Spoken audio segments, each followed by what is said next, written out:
here. We haven't been here for a little bit. I know.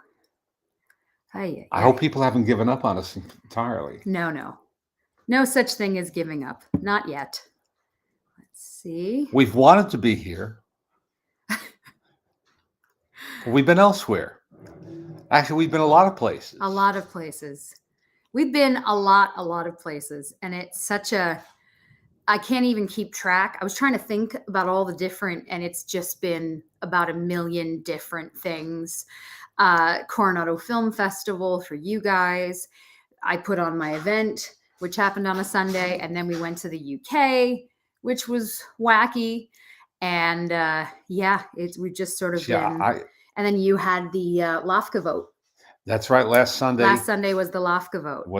And that's an all-day event. Yes. Where the 61 members. Boy, is it a long event. Yeah. But wait a minute just for everybody to join us because you will talk a little bit about that in all of its chaotic glory. And that is how I would describe voting and how days nice for of you you folks guys. to wish me happy birthday. Yes, many, many, many birthdays. Yes, if you don't know, today is my dad's birthday. And we're very happy that we can be with you guys to celebrate a bit. It's a nice way to spend the day. I am 72, which doesn't make sense to me because that means I'm old. When I was a kid, I thought 60 sounded so old. I think, but we have no real sense of things. Look, I'm 36, and to me, that was like a grown-up. Mm-hmm. I am absolutely not a grown-up, so I was very confused with that. But yeah, man. What's your favorite type of birthday cake? Leonard, as I have said before, will murder a man for chocolate. So I would say chocolate. Is that correct? Yes. Birthday cake of choice? In different forms. Yes. All different forms. Yes. Nick just turned 35. Happy birthday to you, my friend. And Ken says, I'm 70, not old. That's right. Well, it is, but it is funny, isn't it?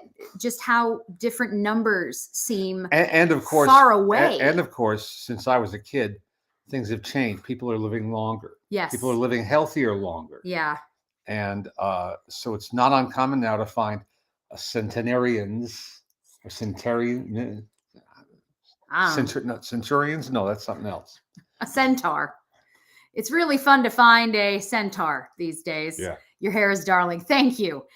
Again, my hair's gotten really long, but I have a small child who thinks that the most fun thing in the world is going, yes. So I tend to try to get it away from her. Yes, she has it's an unfortunate habit, which we haven't been able to break her of yet, of pulling your hair. Yes. I like that you're involved in the breaking of the habit. I appreciate it. I appreciate the thought. I use the royal we. You did. The we. By we, you mean I. Yeah. Ken says you look 68. I'll go with that. It's so funny. Today is my dear friend Jake's birthday, so you share with him. But you have your little, isn't it Steven Spielberg? Steven Spielberg. Who else? Not Leonardo DiCaprio? No. Katie Holmes. Casper Van Dien. I know that one. And also others. Keith Richards, I think. Really? Yeah. Is that the first time you've ever said the name Keith Richards? Probably. Because I don't think I've ever heard you say Keith Richards. Yeah. That's, Leonard does love his rock and roll. That's for damn sure. No, I say so much has happened. Oof. And he is getting over a bad cold. Oh, man. Thing. I've had this cold for over 2 weeks. It's been awful. And it's a virus, I guess, technically. Yeah. I'm not contagious anymore. I went on a Z-Pack, my doctor, erythromycin. Azithromycin. And it didn't do the job. It didn't expel this cough. So he's still sick. See, people are so good to me. Sit up straight, Leonard. I've taught the people well. Everyone is coming down with a virus or cold. It does feel like that, doesn't it? Well, it does feel like that. A week ago Saturday, I came home from England before Jessie and her mom and her daughter. We stayed to take Daisy to meet all of my husband's family, which was incredible. But yeah, I will tell you about that later. And I realized I had no more lozenges, so I drove to our neighborhood Walgreens, and the shelves had been rifled. Yeah. If you go in and you look, the cold sections are empty. I got the last package of Ricola. Yep. And then he sold it for $1,000. That is exactly what happened. Yes, Ryan is pointing out that it's also Diane Disney Miller's birthday. A wonderful woman. We are very, very lucky to know. Yes, we were. I'll tell you that we were having this conversation yesterday. We got to have dinner last night with friends of ours. Alan Rohde, who some of you know, with his work with Film Noir and the festival he puts on with Eddie Muller and all of the DVDs he's on. He's incredible. And his wife, Gemma, is beyond lovely and funny. And we had dinner with them last night. And we were talking about how, first of all, how when you see certain things first, it means that you have a harder time loving the new stuff. Which is to say, I was raised on old movies. I was raised on jazz music and old school Broadway shows. So it was very hard for me when kids would go, "Oh my God, Britney Spears is the best singer of all time." And I would go, "What?" So that was sort of part one of our conversation. But then, of course, sharing all the stuff, he sent me some of the Don Rickles videos, and I sent him the Lambert, Hendricks, and Ross that I told him about. But also just realizing how everybody has sort of had to be so far away because everyone's been sick and dealing with that. And so when you do actually get to sit with your friends, what a wonderful feeling it is to see them and enjoy them. Rachel says, "I love Alan. He's a great human." He really is. He's very funny. And he just got a new tattoo and was very excited to show it to me. He just got a big old tattoo and he was very excited to share. And I'm thrilled for him. Anyway, yes. So thank you guys for coming back. We're really happy to see you and be here with you. And again, share my dad's birthday with you because that's always a good time. I don't watch a movie unless it's at least 50 years old. Well, so my joke is that because of my parents, I didn't, every one of my first crushes was either in their 80s or dead, which I'll tell you is not ideal. It's not ideal when everyone that you love is either not with us anymore or they are 1,000 years old. It's fine. Oh yeah, and Lee's saying that he can't wait to show Daisy some truly terrible Christmas movies. Absolutely. I will tell you one of the best parts of my trip is I finally got to ask Charlie and Lee, two of our dearest friends, in person because I didn't want to text it or call it. I finally got to ask them to be Daisy's godparents, and they said yes. Fools. Now she's your problem. Anyway, how did you fare with the runtime of Avatar: Way of Water? Actually, I fared very well. I've been having some minor annoying health issues of late, and my bladder is not what it was, say, a couple of decades ago when I was a younger man. That's a great quote for you. My bladder is not what it was. Well, what I'm saying is I didn't have to pee. No, and neither did Mommy, but she was very impressed with herself. So gripped us that we sat stock still, enjoying it, and didn't have to go to the bathroom. Took our mind off of bodily functions. Now, you can't make. I was going to say that's on a billboard somewhere. Out of that. That is on a billboard somewhere. Yeah. Good. We actually saw Avatar in an unusual happenstance. We went to a theater, the CVG Theater in Koreatown. CGV? We've never gone there before. CGV or CVG? Yeah, one or the other. It's one of them. And we saw it in a process called Screen X. Now, Cinerama, if you may know or recall, had a curved screen, and their slogan was Cinerama puts you in the picture. Yeah. Talk about immersive. They weren't using that word immersive then, but Cinerama puts you in the picture. Well, Screen X is trying to do the same thing. They worked, Immerse you. They worked very hard with James Cameron and his team. So for key scenes in the movie, the imagery expands onto the two side walls adjacent to the screen, and it's footage as if it was shot with a 180 lens. so whether it was underwater or in the jungles, uh, it Mabel, was it was come here. very cool. It was very What are cool. you We had to doing? sacrifice seeing it in 3D Yes. because they apparently couldn't do the 3D for those extended But I'll be honest, shots. I have a tough time with 3D. Those glasses give me a headache. Even the ones that are supposed to be the lightest, Yeah. whatever it is, they just always give me a headache. So it's nice that there is an option at least. And you were both really, really impressed with this. We enjoyed the experience, and we enjoyed the movie. Yeah, well, that's the bigger thing. Because my mom, so because of my daughter, because of the baby, if I want to go with my dad, she has to watch her, obviously. And if my mom's with my dad, then I've got the kiddo. So for movies that, if we want to go to the movies together, we sort of have to plan that out.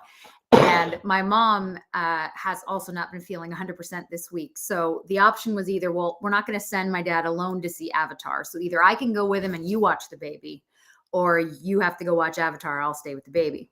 And my mom just said, I'll go, I'll watch it. And she didn't really know what to expect. No. And then really enjoyed it. So she has no recollection of the first one. And No. I don't have a very vivid recollection of it myself. Yeah. I remember being impressed visually. Yeah. And with the 3D. And I remember the broad outline of the story. Mm-hmm. But I could have used a recap. Yeah. Actually, at the beginning of this one. Yeah. But it soon laid itself out and pretty clear.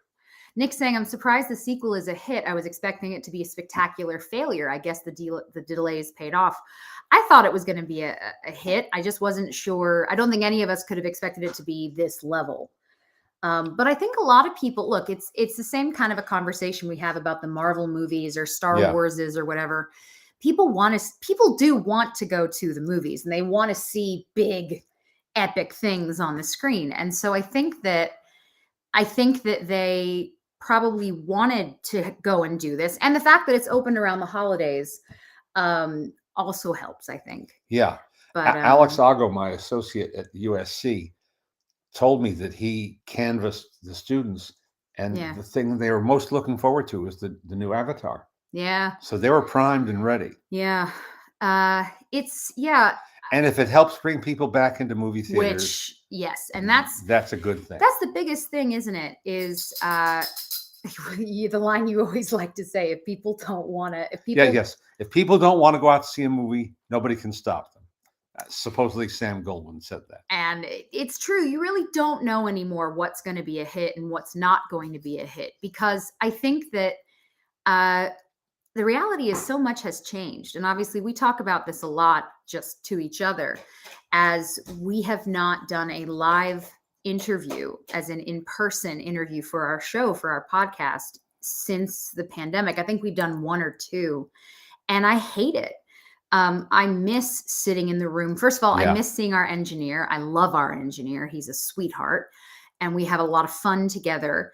I miss sitting in the studio. I miss having the guests come in and getting to shake their hands and meet them properly, because this now, everything through the screen, it does create a wall. And thankfully, because our show is an hour long, we tend to get quite comfortable, even if it is via Zoom. We tend to get quite comfortable with people just because it's a long form interview. So there's more of an opportunity to have these kind of... We really get engaged with our guests. But I just miss it. I miss sitting with people. I miss having that. Frank's asking, are there any movies you feel is the best of this year that people need to see? Well, I'm a proselytizer for James Gray's Armageddon Time, which is not getting the love that it deserves, either at the box office or with the critics and on the year-end top 10 lists. Yeah, I think it's a really superior film. It's an interesting pairing with Steven Spielberg's The Fabelmans, because they're both recollections, looking back at their youth. Yeah. And in this case, James Gray is looking back at a particular incident, what happened when he was 12, growing up in Flushing Meadows, New York. And they shot it like a block away from where he grew up. He tried to get the actual house, but the person who now owns it wouldn't rent it out to the crew. Which we all agreed is really the wise choice, because Yes. if you've even ever, even he didn't. God bless them, didn't they mind. wreck houses when they use them. Yeah. They really do. But They don't mean to, but they do. It's a very poignant film, and I think a very potent film emotionally. The only thing that I can compare it to, and he brought up the comparison, is Louis Malle's Au revoir les enfants, which, if you haven't seen, is a great film too. But it's a wonderful movie. So that's my number one urge to go to see or find a way to see is Armageddon Time. I don't like the title. I think the title is not descriptive of the movie, and it puts some people off. Yeah. But it's awfully good. Jason is saying his films never get the credit they deserve. I would agree with that. I agree. Ad Astra was also an excellent film. Well, also, so we got to interview. Craig is saying that Mark Maron did a great interview with James Gray. Yes, I'm sure he did. I enjoyed that. We got to have James on our show a while ago, and he's just, first of all, he's hilariously funny. Anybody that you he's come to my class on numerous occasions. I think he really wants to be a comedian.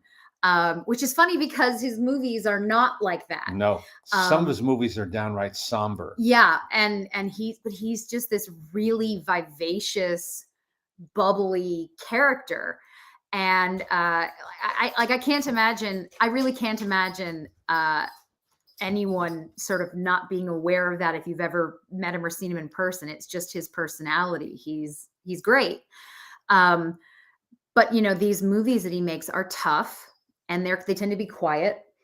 And it's just a shame because he's really, really talented. Yep. But the good news, you wrote to him just to say, hey, I'm frustrated.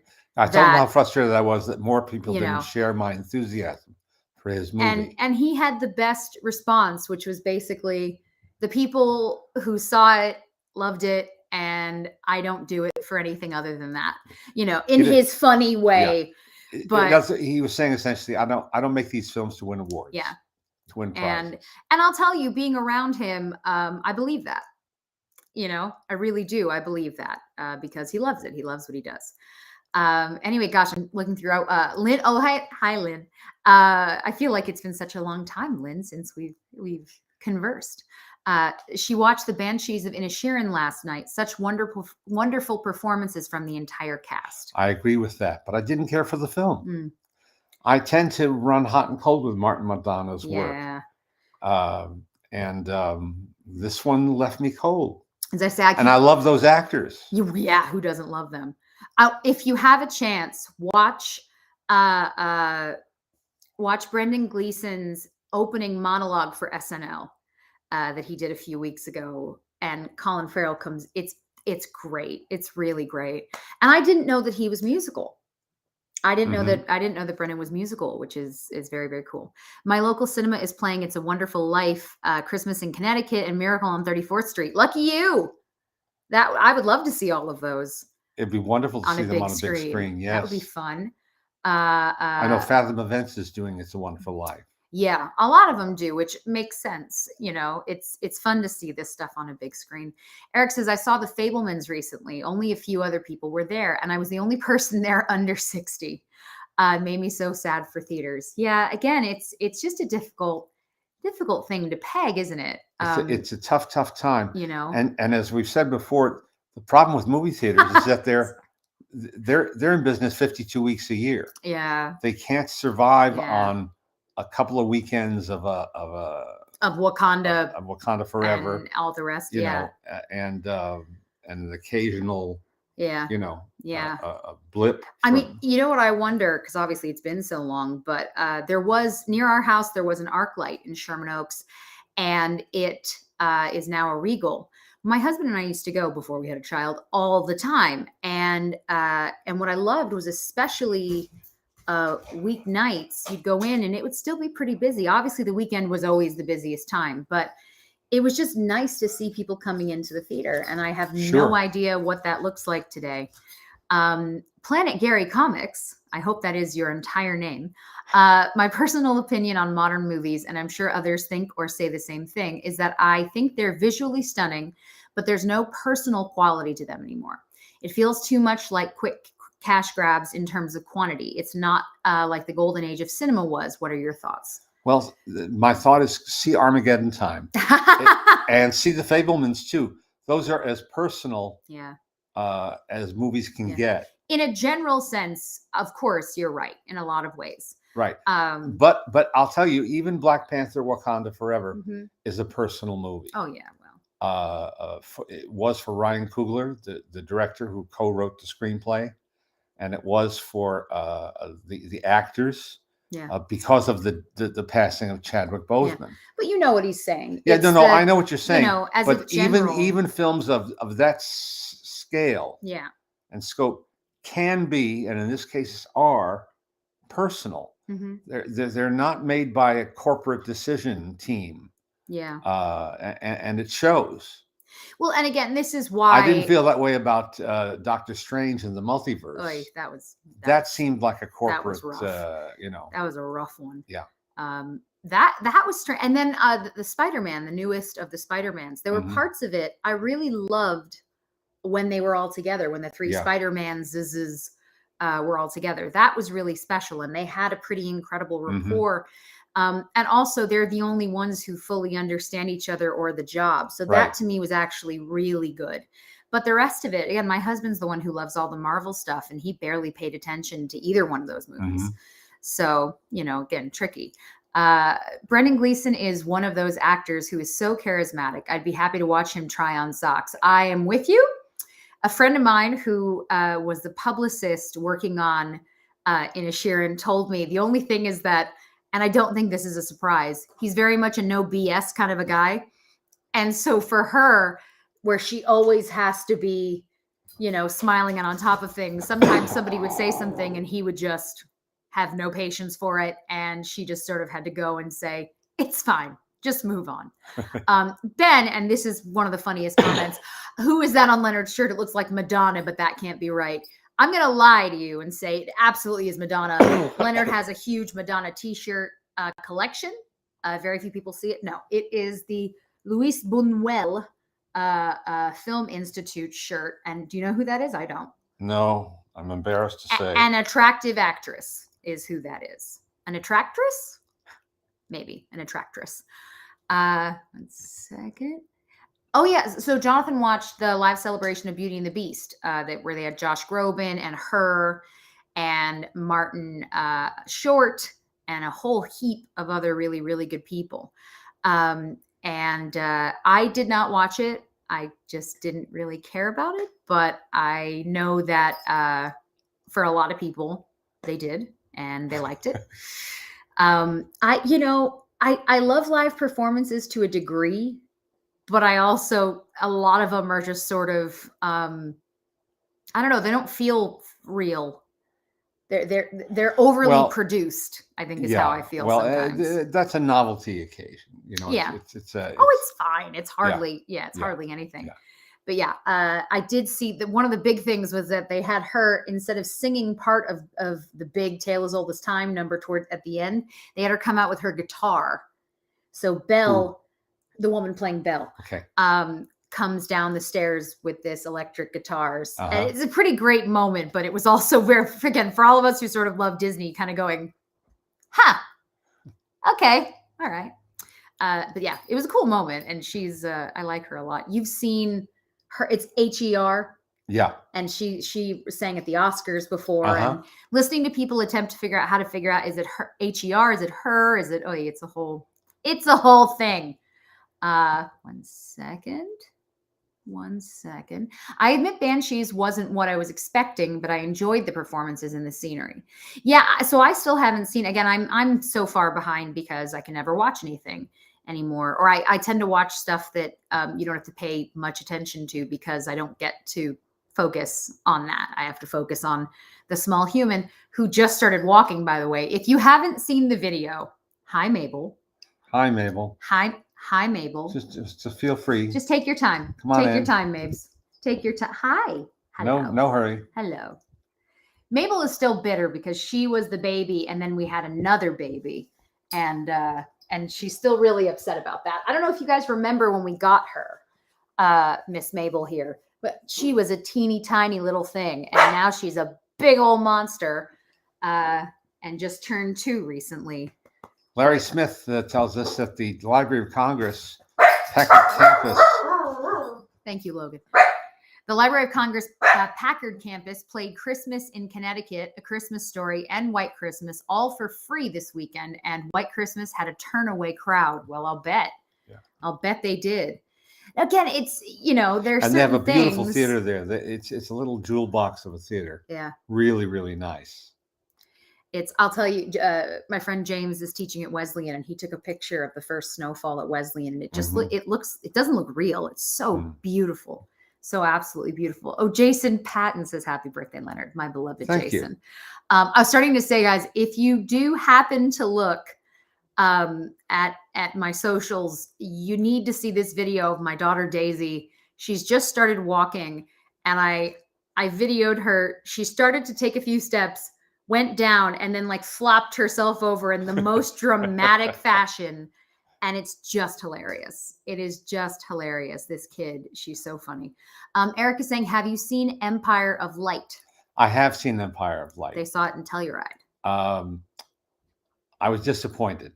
I read the program note, and it said that Sam Mendes is a very talented director, stage director, now film director, who's done everything from Skyfall, James Bond, to 1917.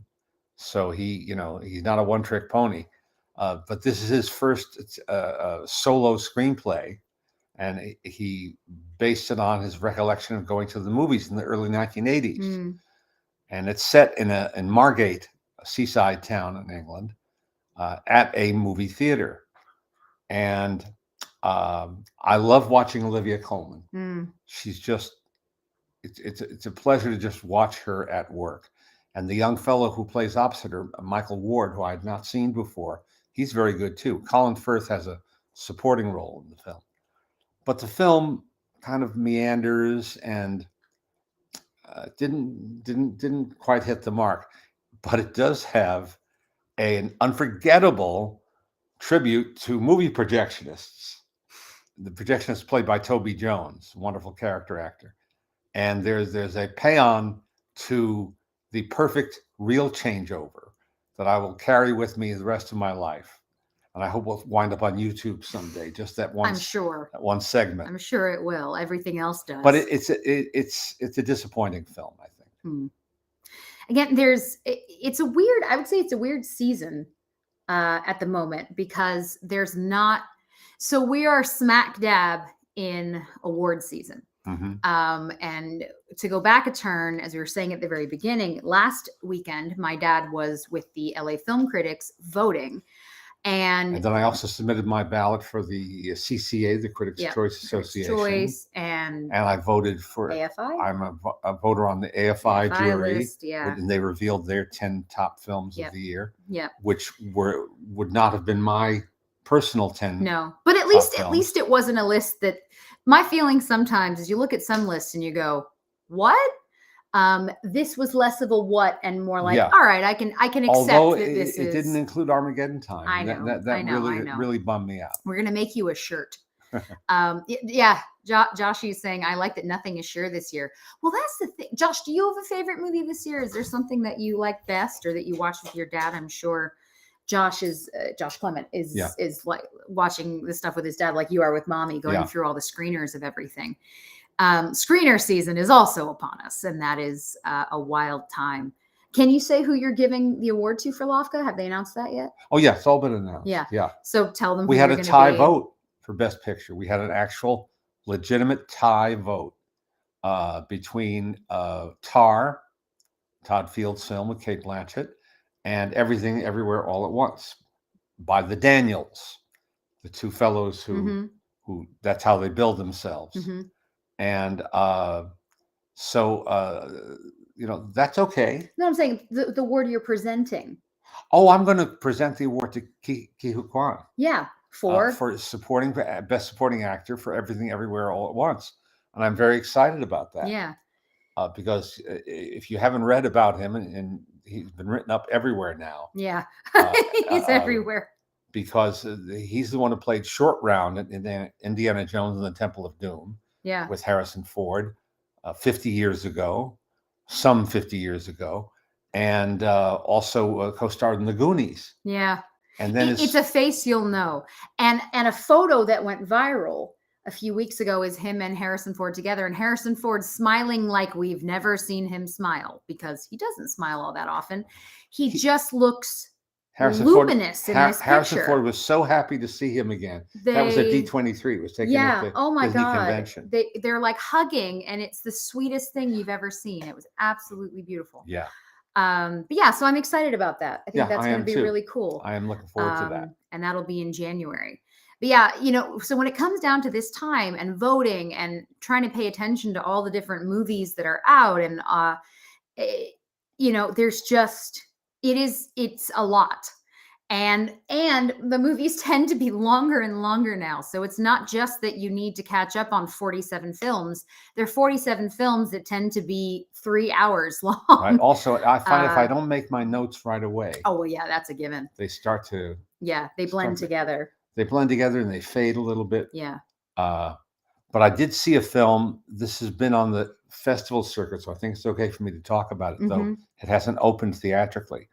But it's a French film by Alice Diop called Saint Omer. In English, it would be Saint Omer. But it's the name of a town in France where the story takes place. And it's made by a documentarian in her first narrative feature. And it blew me away. I think I'm going to watch it again. Yeah. So that I can write about it, with fresh eyes. It's so good. What's it about? It's about a woman who's on trial for having murdered her child, and it's about the people surrounding that event, the trial. It's not a downer, oddly. It's fascinating, and it's told in a very unusual way, and it's just great, just great. We've watched, Alice and I have watched this week several films, several small scale films, modest films that have gotten rave reviews from critics and won awards, and we didn't quite get it. Yeah. And I don't want to go into great detail, but some of them have left us wondering. But again, this is always the thing, right? Is that people are watching these movies, and in some cases they'll say, "Oh my gosh, it's the best thing I've seen," and then you watch it and you think, "Are you sure?" But that is sort of the beauty of all of it, is that we do have different opinions. What's funny is just to what degree the opinions differ. Yes. Because you can see something that people are saying is the most brilliant, the most fantastic, and you're just sitting there saying, how? No. And of course, there's a difference between discovering. Yes, always different. Yes. And having someone say, tout. Now, I watched Wildcat this week, which is opening in theaters this week. In fact, I never told you what happened. No. Which is that the publicist that we were talking to had stopped working on the film and forgot to tell me. So they've made that. We were supposed to interview the lead of this documentary, Harry Turner, who is wonderful. And on the day of the interview, we're waiting on our Zoom thing, and nothing's happening. I emailed the publicist who I'd been dealing with. I get an email back, "Hi, we're no longer working on this feature." And I was like, "But what do I do?" So they told me if we still want to try for Harry, I should talk to Ariane. Okay. And I was like, okay, so it's a friend of ours who's still working on the film, and I can do that. But I've just never had that before. It's a really interesting Never film. had that before. It's a really interesting. It was a Telluride. Yeah. And which is how I met Harry. A really interesting film. You gave me a good synopsis. Go ahead. Well, so if you read the basic on IMDb, it's that a veteran of war, a young man, veteran of war, who has extreme PTSD, basically is trying to find himself. and ends up moving to the jungle, basically, In Peru. to help a woman who rehabilitates all kinds of creatures to set them free again. And when they have these, they're lynx, right? The cats are lynx? No, ocelots. Ocelots, sorry. An ocelot is brought to them. Well, they'd never done that before. They'd never attempted to rehabilitate and then release. Because it takes the about a year and a ocelot. half. Well, no, because they're babies. Yeah. The difference of this is that the ocelot didn't need rehabilitation. It was just a baby that had been abandoned, and so really, what needed to happen was it needed a parent. Right. It couldn't fend for itself, and so they had to be surrogate parents. Yeah. But surrogate parents who would have to, in a year and a half, when the time came, remove themselves from the situation, and simultaneously, while raising the ocelot, making sure that it doesn't trust humans. Yep. Because when it does get released, if it trusts humans, they're going to kill it. So they're poachers, Yeah, it's complicated, but basically you're following this young man who's been through a lot. And I had the strange experience of meeting him in Telluride. He is darling. He is just this really warm, funny, kind. Comes across as very genuine. Very, very sweet. And so to then watch this movie that I hadn't read anything about, I knew that it was about the general rest, they say raising this ocelot. That's really all I'd heard. So to watch this and see that it's this, pretty bare naked documentary, literally bare naked documentary of this young man who is dealing with very serious issues and self-harm and all of this stuff, and to look at it and just say, you allowed someone to tell this whole story. Wow. That's huge. And you hope that somebody else it's one of those fly on the wall camera documentaries. But man, that was a lot. It was incredible.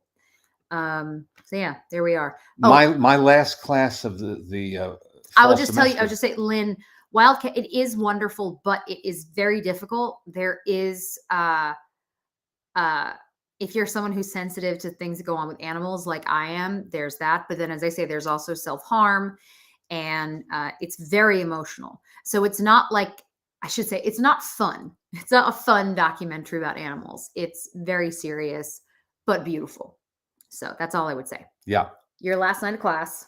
We had a very good semester. Yeah. And our finale was Babylon, which opens this Friday, December 23rd. Yeah. By his newest film, written and directed by Damien Chazelle, the guy who made La La Land. And he came with his musical partner in crime, Justin Hurwitz. They've been working together since college. Long time, yeah. And Babylon is, I'm not supposed to review it yet, I think. It's gotten a lot of attention. Some people are saying it's the best thing Margot Robbie has ever done. It's one of the best things Leonardo DiCaprio has ever done. No, Brad Pitt. Sorry, Brad Pitt. One of the best things Brad Pitt has done. Brad Pitt, and I will say this much. Brad Pitt and Margot Robbie are perfectly cast as movie stars of the silent film era, the late silent film era. And they're really, really good. Mm. The film is 3 hours and 8 minutes long, and it's trying to bite off a lot. The more nuances of the review, you'll have to wait till I post. You must wait later this week, which I do. I have a post up right now about Avatar. Yep. My review of Avatar at leonardmaltin.com. And one about The Fabelmans. The 100th birthday. The other piece that went up on Friday is the 100th anniversary of The Little Rascals. Hard to believe. 100 years ago, Hal Roach came up with that idea. Yeah. And the films have been beautifully restored and put out in a, you can buy them one season at a time, single discs on Blu-ray or DVD. But the Centennial Edition that Classic Flicks has done, that's Classic Flix, classicflix.com has done, has an entire bonus disc with some really great stuff on it. The fellow who put it together did everything right. and which is rare for these films, which have been mistreated and mishandled for so Yeah. many years. This is a lucky time in terms of if you're someone who loves older movies, the Hmm. restoration that goes on nowadays, the Hmm. amount of work that is put into these, and that the fact that there are multiple companies that do it. Yeah, It's not just, I mean, to a degree, it used to always be Criterion Collection that people would know about and talk yeah, about, but we have with Kino Lorber and Classic Flicks and Sprocket Vault and all the different right. stuff. There's a lot of options. Lobster Film, of course. Oh, thank you. Ken says being a Patreon member is wonderful, by the way. I really appreciate Oh, that. thank you for I saying say that. we have to work on the postcards. I keep saying it because it is still new. My daughter's just a year old, but I don't think I realized that I would just not have any time at all, ever. And I'm still coming to terms with it. Kit Parker and Sprocket Vault gave me something I never could have anticipated. The chance to see 6 Charlie Chase shorts, his first talking shorts made in 1929 at the Hal Roach Studio, and unseen since then. Can you imagine? They were never released on 16 millimeter. They were never released in the television package. And to see new Charlie Chase footage, some of it with my girlfriend Thelma Todd, Yes. is just If you don't know, my dad fantastic. loves Charlie Chase. He loves Charlie Chase. And the only thing he probably loves more than Charlie Chase is Thelma Todd. So when you put them together, it brings him great joy. Someone just asked if Babylon is anything similar to The Last Tycoon. No. Yeah. No, totally different. Totally different perspective. Yeah. What interested Damien, got him on this kick of researching and then writing the movie, was the idea that in the 1920s Hollywood reached a kind of a level of perfection in making wonderful movies, but at the and building up great stars and great directors, and great studios. But at the same time, that same Hollywood and those same people were living a wild life away from work, bacchanalian parties, all sorts of strange and bizarre behavior. How much of that is true, I don't know. But that was the contrast that he wanted to capture. And that Aaron's asking if it's similar at all to Day of the Locust.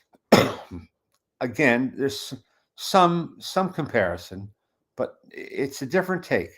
It's a different take on vintage Hollywood. Just to go through some of your questions, Zachary, I like this. This is really interesting, actually. A very happy birthday to you, Leonard. Thank you. My question is this: do you think your memoir, Starstruck: My Unlikely Road to Hollywood, could ever be made into a feature documentary like Roger Ebert's book Life Itself?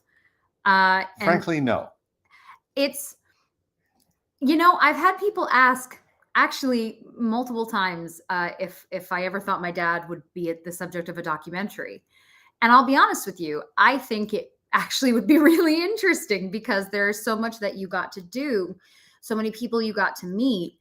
The only problem is a number of the people that you got to meet, speak to, all that stuff are not here anymore. And so it would be a bit difficult to get their side.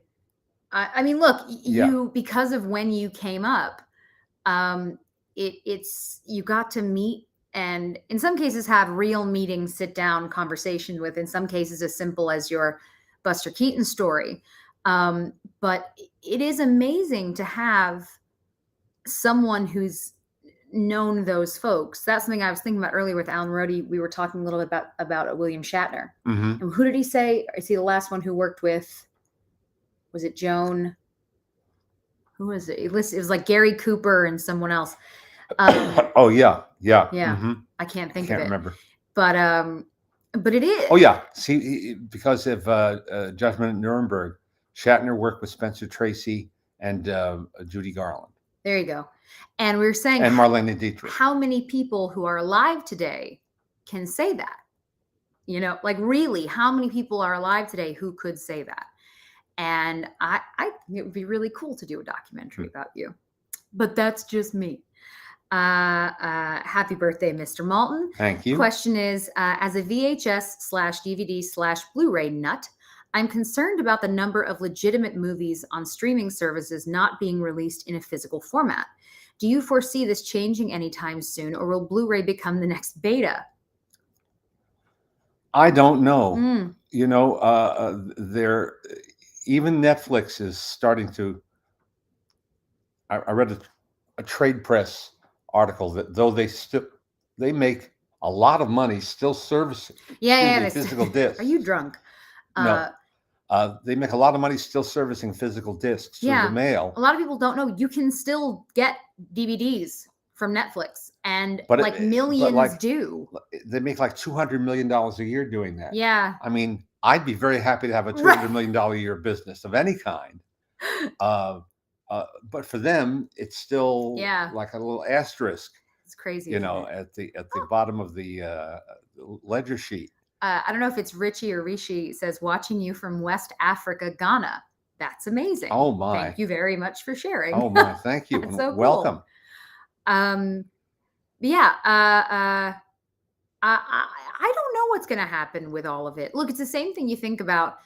I don't know about you guys. We always used to we love to take pictures, and we would go to this little store near us and get them printed. Yep. Have the film developed, all that stuff. And I loved it. We had a blast doing it. And then when we started to get digital cameras, it changed. We didn't print as much. And it's funny because if you think about our vacations and the trips that we took with everybody, there's photos from Alaska. And I think that's one of the last ones we have physical photos from, because after that, we started using digital cameras. Yeah. And so I do think about how different it will be when you don't have random photos sitting around the house, you know, because I'm sure for many of you like us, you look through, you know, you're cleaning something out and you find photos from high school or from a birthday party from years ago. Well, that is not something that many folks of the next and younger generation will do. You know, they have to scroll through your computer or through your phone to see all those photos. That is if you've saved them. If you've saved them, yeah. Otherwise. And if you haven't pruned them, then you have like 1,000 photos. Yeah, some of them terrible. Yeah. But like I sometimes will find pictures from when I did musicals in school, and I find stuff that I took backstage of all of us. There's a really funny, I was Madame Thénardier in Les Mis. There's a great shot of me with like my teeth blacked out, and you find these things. Well, again, that's going to be very, very different because you won't be able to find them. Everything's different. So with movies, everything is different. It is. The earth is shifting under our feet. Mm. Everything is changing. Yeah, it is. It really is. I mean, especially in the communications world, you know, movies, television, and such. Yeah. Every medium, newspapers, magazines, all of that. It's all changing, and all you have to do is just pay attention. You can't stop it. That's for sure. You can't stop change. You can't stop so-called progress. Someone's asking, do you know why Disney Plus removed the original Mickey Mouse Club from its platform? I didn't know they did that. We haven't been able to get Disney Plus to work in this house for like a year and something. And every time I call them, they go, well, we don't know what's wrong. So I could not tell you what's on Disney Plus because we can never watch it. But no, I don't know why. I hadn't heard that. I'm not sure. But yeah, in answer to your question, just about, I think that at some point they're going to maybe they'll make them like on demand. You'll be able to maybe order movies on demand in the sense of like getting a DVD. Here's one silly example, a minor example, but it's indicative. It's emblematic of a larger issue. Yeah. I'm interested in films set in and shot in post-World War II Europe, especially Berlin. The Third Man being a great example. Billy Wilder's A Foreign Affair being another example. Decision Before Dawn, and The Search, Fred Zinnemann's beautiful film, The Search, with Montgomery Clift. And there's one that I'd never seen called The Big Lift, about the Berlin airlift, starring Montgomery Clift, only his fourth movie, I think, and Paul Douglas, only his third or fourth movie. Directed by George Seaton, I think maybe written by him too. So I wanted to see it, and I went to see who had it. Well, it fell into the public domain. So there are copies available on YouTube and on Amazon, but they're not taken from the original negatives, the source material. Fox has never released it officially, and they're not inclined to do it because they know that everybody's already seeing it for free, and they feel it's not worth their time and effort to put it out in a legitimate way, which means you can't see a really good print. There's two. So Kent is saying, I love how Warner Archive does movies on demand. Absolutely. That is a fantastic way to get things. And I think it's really affordable. Like, really, all things considered. Sure. It's not like it's that expensive. It's, what is it, $20, $30, something like that? It's reasonable. Yeah, it's reasonable. So that is something, if you guys don't know, you can go to Warner Archive and choose something and get a physical disc. Which, as I say, is a lovely thing to be able to do. And business-wise, it makes a lot of sense. No inventory. Exactly. No wholesaling, no middleman. If nobody wants it, they don't have to have it. And if they do, they can. Leonard, this is from Craig, says, do you think the late Charlie Chase silence, 1926 to 28, will ever be commercially available? Yeah, well, that's my next goal. Yeah, I'll bet. Is hammering away. And I know that Kit Parker is working on some of that. There's a great Charlie Chase show called Limousine Love from, I think, 1927. And it was excerpted in one of Robert Youngston's feature films, but it's never been released in its entirety. Tricky. I live in hope. Yeah. Again, that's all you can do with some of this stuff. The red tape is such a pain. There's just really nothing else to be done. A few people are asking about what you thought about Guillermo's Pinocchio. Has it opened? It's on Netflix. Okay. It's on Netflix, yeah. I wanted so sit up straight. I wanted so very much to love this movie because I love Guillermo, and I know the passion that went into this movie. And technically, it's a marvel. You know, in terms of craft, sheer craft. It's extraordinary. The production design, the character design, the staging, and I like Alexandre Desplat's music and the songs that he wrote. Guillermo wrote some of the lyrics. He did, yeah. And but I didn't care for the film. It never swept me up, and I find the character design for the equivalent of Stromboli. It's not called Stromboli here, but the one who takes him away and makes him a slave, essentially, to perform on command. Steve says Guillermo's Pinocchio is definitely better than Disney Plus's update. Well, yeah. You see, this is the thing. No contest there. I don't think that's a compliment, though. Right. It's better than this because the other thing was terrible. The impresario's second in command, who works the marionettes, those two characters are so ugly, so unattractive and unappealing that they turned me off. I mean, it's just it was a visceral reaction. Yeah, they turned me off. Yeah, and so those are two hindrances to enjoying the film. I didn't think it moved smoothly into the era of Mussolini either. That seemed kind of jarring. I think it's safe that you didn't love it and you didn't hate it. No. Hate is too strong a word. No, but you know what I mean. Yeah, it just didn't work for you the way you hoped that it would. Yeah. But there are so many things about it that are valuable. Oh, Ken's asking favorite holiday film ever. Oh, I can't boil it down to one. It's the same 4 or 5. Knee jerk. You can do it. I believe in you. Miracle on 34th Street. There you go. The original. The original. In black and white. In black. See, now he's getting serious. Jason, happy birthday, Leonard, and happy Sunday, Maltins. Thank you. I've recently been reading The Disney Revolt by Jake S. Friedman Mhm. and was wondering if you had any other recommendations, books or movies about labor movements in the filmmaking industry. My old friend Tom Sito, Sito, did a book about unionism. I think he's written extensively on that because he was president of the Cartoonist Guild, I think, Mm. at one point. Look him up on Amazon under his author by author, Mm-hmm. and see if I'm misremembering.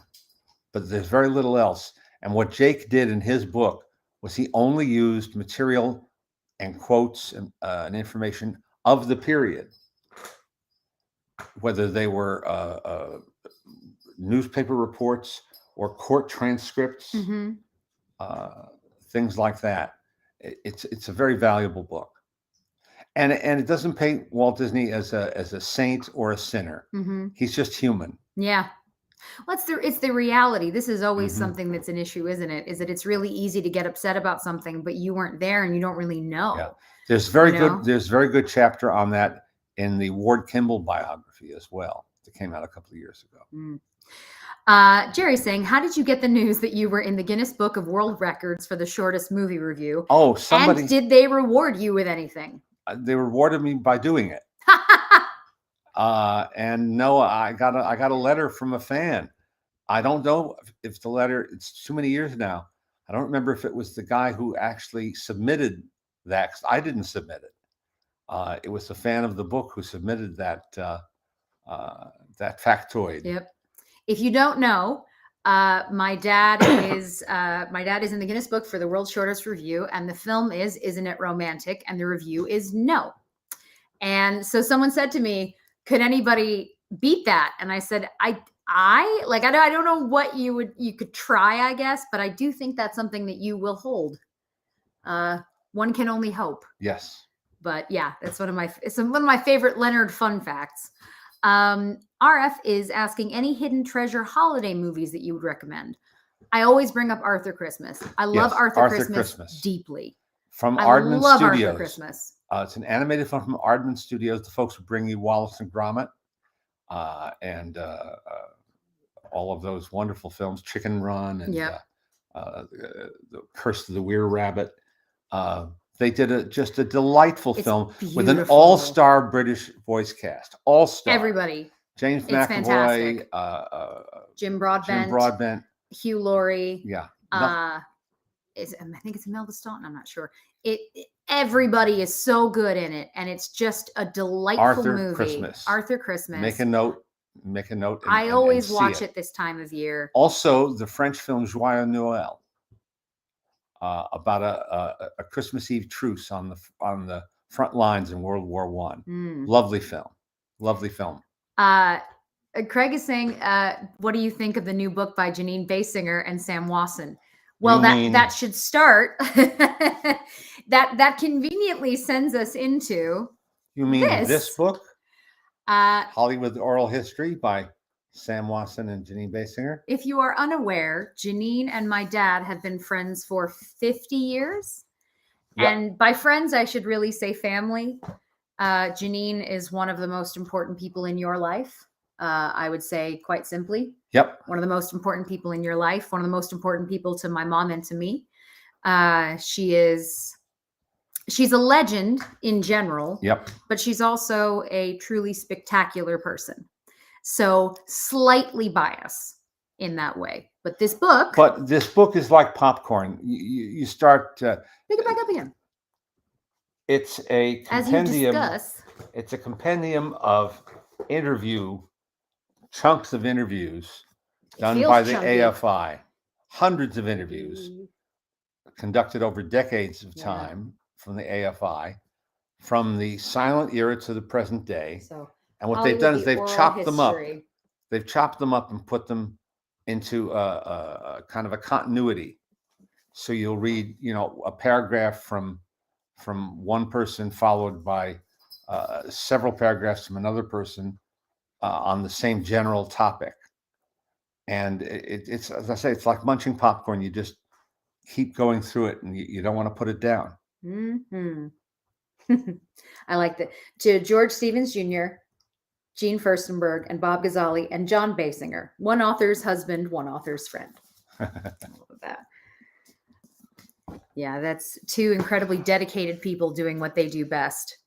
Another a few friend. people have seen Joyeux Noel and really enjoyed it, so I'm good. glad. Good. Another friend, Keith Scott, talented guy, an Aussie who is a stand-up comedian and a voice actor. Yes. Who, living in Sydney, Australia, has done the official voices for Bugs Bunny and a lot of the Warner Brothers cartoon characters when they need something, like a local product, a local commercial. Yeah. And then he did the voice of Bullwinkle for that strange Rocky and Bullwinkle movie that Brendan Fraser and Robert De Niro were in. He came up and he was standing right next to June Foray doing Rocky, and he did Bullwinkle, and he's perfect. He's perfect. He's perfect. He's so good. Anyway, he has a 2-volume, an epic work called Cartoon Voices of the Golden Age, and I read this in manuscript form, and I learned all sorts of things I never knew before. If you're into classic cartoons and you're into classic cartoon trivia, you'll get more than your fill. Slightly niche from this, but niche to be sure. Slightly niche, but solid. Yeah, solid indeed. Well, part of obviously what's so fascinating in that world is that there used to be just a handful of people that did it, and the fact that so many voices were the same people is kind of mind-blowing. We were listening actually last night in the car to Stan Freberg, because when in doubt, listen to Stan Freberg. And I said to you, we were listening to Elderly Man River, and I said, I recognize the voice, but who is the other person? And you said? Dawes Butler. Dawes Butler, which is a name you do not forget. And I did know as soon as he said it. But Dawes Butler, who did a lot of voices for Jay Ward. Oh, God, so many. And he was Captain Crunch. He was. I like that. He was Captain Crunch. He was. He and Stan Freberg were the voices of Beanie and Cecil, the puppet show that Bob Clampett produced in the earliest days of television, and he ran a voiceover workshop for years in his backyard. They had an outhouse, not an outhouse. What do you call a separate building? Guest house? Yeah, guest house. Guest house. Nancy Cartwright was one of his students. Of course. And she readily sings his praises because he was a wonderful guy. And I sat there, Mark Evanier took me over to meet him one night, and I'm saying, why is this voice so familiar?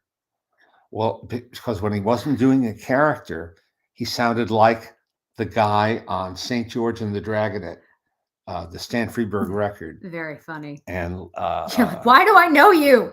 Yeah. I love that. Oh, man, that wonderful guy, Dawes Butler. I did not see Glass Onion. Someone's asking me about Glass Onion. I didn't see it. My dad did, and you liked it. It's very entertaining. Very entertaining. The only movie that I've seen in a theater since my daughter was born was Bones and All, and I hated it deeply. I was determined to see it because there was a possibility we could interview the director, but we needed to see it first, saw it, and said, no, that's okay, but thank you. And other than that, I don't get to go to the movies right now. So I don't get to see anything. I just get to live vicariously through them. And then obviously now, because it's screener time, I will attempt to catch up on some stuff. Why? Is that Keith Scott logging in right now? It is. I just tuned in and now you're giving me a huge plug. Thank you so much, dear Leonard and Jesse. Keith, we need to have you on our show. It's really important. We need to have you on our show and talk about your books and everything. So happy for you. So proud of you. Let's do that. Let's. Yeah. You can't escape. Elderly Man River is one of the funniest. Again, guys, if you don't know who Stan Freberg is, but you would really, really like to laugh, listen to his stuff. It's hysterical. His masterpiece being a record album called Stan Freberg Presents the United States of America. It's the history It's of perfect. uh, uh, the colonial era. Yeah. The colonial era. It's just so funny. And we listened to it in the car and it just makes everything okay. We had a mixture last night in the car of that and My Zelda Alan Sherman. and Alan Sherman, because I'm 1,000 years old. My Pa by Junior Bear. Yes. Yeah. Nick saying you took your daughter to that film to see Bones and All. In fairness, I made the decision, and what a terrible, terrible decision it was. But hey, it is what it is, right? Oh God, that movie. Oh God, that movie. Here's another book. If you love Doris Day, I mean, if you really love Doris Day, this hefty coffee table book, which could serve as a coffee table. It's sizable. It's a great shot of her on the front, though. Doris Day, Images of a Hollywood Icon, photographs from her private collection. And I hope that means her dogs took all the pictures. Well, there's a lot of pictures of her with pets. I'm very okay with that. And I'm extremely okay with that. That's done by our friend Jim Pearson, had something to do with that. Did you see the Louis Malle film Black Moon? I think I did, but I have. It's been a while. It's been a while. There's a fellow I know, I've known through the Cinephiles for years, named Merrill McCord, lives on the East Coast. And he self-published this book about Nell O'Day called Ballerina on a Horse, The Life, Careers, and Times of Nell O'Day. Now, when I was coming up and publishing my fanzine, this was unthinkable, to be able to produce an actual professional quality book, with typesetting and photographs and all that. But he has been fascinated with this actress who started in the silent era, and made Westerns and did a little of everything. And if you look online, you will find it. And, if you look online, you will find it. Yeah. We will do an end of year book roundup on the website and sort of just put everything out there. There's a new edition of Harlow and Hollywood. There's other stuff we've got to cover. Hang on. 1 second. Hang on. Someone just asked a question that is making me laugh. 1 second. Get it. Oh, would you stop and just go back up? Sorry. I'm annoyed. I'm annoyed by technology, as always. Someone just asked if we watched the World Cup this morning, to which I can only reply, did you know the World Cup was on this morning? No.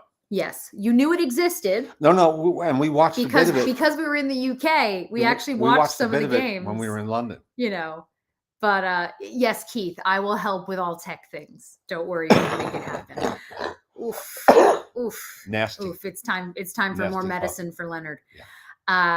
But oh man, it's sports are fun. Sports are great. Argentina won, so Yes, they are the official winner. Headline. That has happened. I did see that headline. My husband is just happy it wasn't France. It was very funny to be in the UK though during the World Cup, and I have a video that I should share of my mother watching the game with my British family. And shouting on the couch, and it was priceless. My father-in-law has never been so happy in his life. Andy was filming her because it was just hilarious watching my mom. No, yeah, come on. And yeah, it was great. Man, oh man, oh man. Thank you guys again for joining us today. We're really happy to be back with you. I know that some more folks have asked that we do episodes with more of your goodies. And so I think that we can make that happen. Yes. Happy Hanukkah to all of those celebrating. It begins tonight. First night of Hanukkah, which, what did you say yesterday, Daddy? Leonard, this gift is a birthday. Oh, yeah. My present. parents would try to get away with that, and did get away with that. It's a birthday and a Hanukkah present. This is a combination birthday and Hanukkah gift. The worst. No. The worst. No one deserves these things. I'm supposed to get 8 things. That's 8 whole things. 8 nights. You tell them. Tell them now. 8 whole nights. When you sit in therapy, 8 whole nights. Man, everybody, please take care of yourselves. We're excited to see you again next week and try to get this back rolling Christmas again. Day? Is it? I don't know what day it is. Next what day Sunday is it today? Is Christmas Day. Is it? Today's the 18th, my birthday, which is exactly a week before Christmas. Okay. Saturday, maybe? I will ask you guys what you would prefer. Yes, thank you. Victoria says 9 separate things. Precisely. You're supposed to get 9 separate things. Next week is Christmas. Okay. That doesn't mean anything to us because we're Jews, but to other people, I'm sure it means you're doing something else. So why don't you guys let me know if you would rather we do something on a Saturday or the Monday? So the 24th or the 26th. I will ask on his socials and you can tell us. And that way we will not miss you. Okay. Happy, you guys. It's Leonard's birthday. Ain't that a darb? Ain't it just? Happy birthday to you. We will see you guys later. Take care. Be kind, everybody.